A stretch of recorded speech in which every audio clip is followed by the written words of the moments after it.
അവസാനം 2 മത്സരം സഞ്ജു കളിക്കുമോ? ഞാൻ ഡയറക്റ്റാണ് ചോദിക്കുന്നത്. അവസാനം 2 മത്സരം എന്ന് പറയുന്നത് സഞ്ജുവിനെ സംബന്ധിച്ചിടത്തോളം കളിക്കുമെന്നുള്ളതാണ് പ്രതീക്ഷ. സഞ്ജു കളിക്കണം എന്നുള്ളൊരു ആഗ്രഹമുണ്ട്. അതുകൊണ്ട് തന്നെ നമുക്ക് അങ്ങനെ പ്രതീക്ഷിക്കുകയും ചെയ്യാം. പക്ഷേ സഞ്ജു വളരെയധികം നിരാശപ്പെടുത്തി എന്നുള്ളതാണ് ഇന്നത്തെ ഒരു മത്സരത്തോടു കൂടി.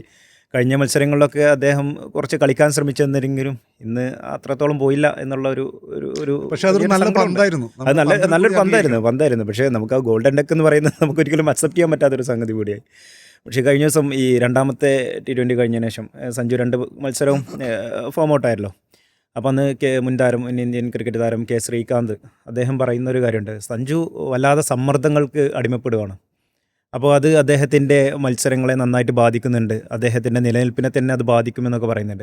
അത് അക്ഷരാർത്ഥത്തിൽ അതൊരു സത്യമായി, അല്ലെങ്കിൽ അത് തന്നെ സംഭവിച്ചു എന്നുള്ളതാണ്. മൂന്നാമത്തെ 20 മത്സരം കഴിഞ്ഞപ്പോൾ അദ്ദേഹം വളരെയധികം, നേരത്തെ MSK പറഞ്ഞ പോലെ വളരെയധികം സമ്മർദ്ദത്തിലാണ് അദ്ദേഹം ഇറങ്ങുന്നതും കളിക്കുന്നതും എല്ലാം ചെയ്യുന്നത്. അപ്പോൾ ഈ രീതിയിൽ മുന്നോട്ട് പോവുകയാണെങ്കിൽ അദ്ദേഹത്തിൻ്റെ ഒരു നിലനിൽപ്പ്, അദ്ദേഹം ഇനിയിപ്പോൾ വരാനിരിക്കുന്ന ലോകകപ്പിലൊക്കെ ഉണ്ടാകുന്ന അദ്ദേഹം എങ്ങനെ കളിക്കും, അല്ലെ അദ്ദേഹം ഉണ്ടാകുമോ എന്നുള്ള ഒരു വലിയൊരു ചോദ്യം ക്രിക്കറ്റ് പ്രേമികൾക്ക് മുന്നിലുണ്ട്. നമുക്ക് ഇനിയിപ്പോൾ 2 മത്സരങ്ങൾ കൂടി വരാനുണ്ട്. അതിലൊന്ന് തിരുവനന്തപുരത്താണ് നടക്കുന്നത്. നേരത്തെ പറഞ്ഞ പോലെ എല്ലാവരും അദ്ദേഹത്തെ പ്രതീക്ഷയുണ്ട് ടിക്കറ്റൊക്കെ എടുത്ത് കളി കാണാനിരിക്കുമ്പോൾ അദ്ദേഹം ഈ നിരാശപ്പെടുത്തുന്നത് വലിയൊരു ദുഃഖമുണ്ട്. പക്ഷേ അതിനൊക്കെ അപ്പുറം ഇന്ത്യ 10 ഓവറിൽ ജയിക്കുന്നു എന്നുള്ളത് അതൊരു ചെറിയ കാര്യമല്ല. കാരണം കഴിഞ്ഞ ആദ്യ മത്സരം നമ്മൾ കാണുമ്പോൾ നമുക്ക് കരുതി ന്യൂസിലാൻഡ് ഒരു തിരിച്ചുവരവുണ്ടാകുന്നു. പക്ഷേ ഒരിക്കലും അതല്ല ഉണ്ടായത്.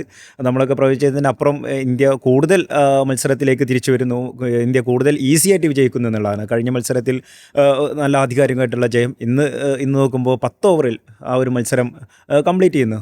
ഒരു ചെറിയ ടോട്ടലാണ് ഗുവാഹട്ടിയിൽ ഉണ്ടായത് എന്നുള്ളതും പ്രധാനപ്പെട്ട കാര്യമാണ്. അതിലേക്ക് ബുംറയൊക്കെ ഒന്ന് ബോളിങ്ങിന് വരുമ്പോൾ ബുംറ വീണ്ടും ഈ മൂന്നാം T20 വരുമ്പോൾ അത് പിന്നെ ഇന്ത്യൻ ബോളർമാരെ സംബന്ധിച്ചിടത്തോളം അതൊരു പോസിറ്റീവായി മാറുന്നത്. ഈ ബുംറ വരുന്നു, 3 വിക്കറ്റ് നേടുന്നു, അത് തന്നെ 2 ബോൾഡാണ്.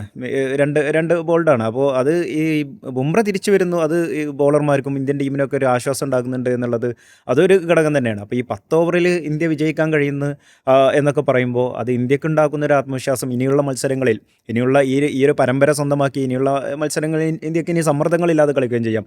എന്തായാലും ആ ഒരു സമ്മർദ്ദങ്ങളില്ലാതെ കളിക്കുമ്പോൾ തന്നെ അതിൽ സഞ്ജുവിനൊക്കെ നല്ലൊരു രീതിയിൽ അദ്ദേഹം പ്രകടനം നടത്താൻ കഴിയട്ടെ എന്നുള്ളതാണ്. മറ്റു ഒരു സമ്മർദ്ദങ്ങൾക്കും അടിമപ്പെടാതെ അദ്ദേഹത്തിന് അതിന് കഴിയട്ടെ എന്നുള്ളത്. അതുപോലെ തന്നെ ഇഷാൻ കിഷൻ്റെ ഫോം തുടരുന്നു. ആദ്യ മത്സരത്തിൽ നിരാശപ്പെടുത്തിയെങ്കിലും 2ാം മത്സരത്തിലും 3ാം മത്സരത്തിലും അദ്ദേഹം അത് കൃത്യമായിട്ട് അദ്ദേഹം ആ ഒരു മത്സരത്തിലേക്ക് അദ്ദേഹത്തിൻ്റെ ഫോം വീണ്ടെടുത്തുകൊണ്ട് തന്നെ നമുക്ക് വലിയ പ്രതീക്ഷ നൽകിക്കൊണ്ട് തന്നെ തിരിച്ചു വരികയാണ്.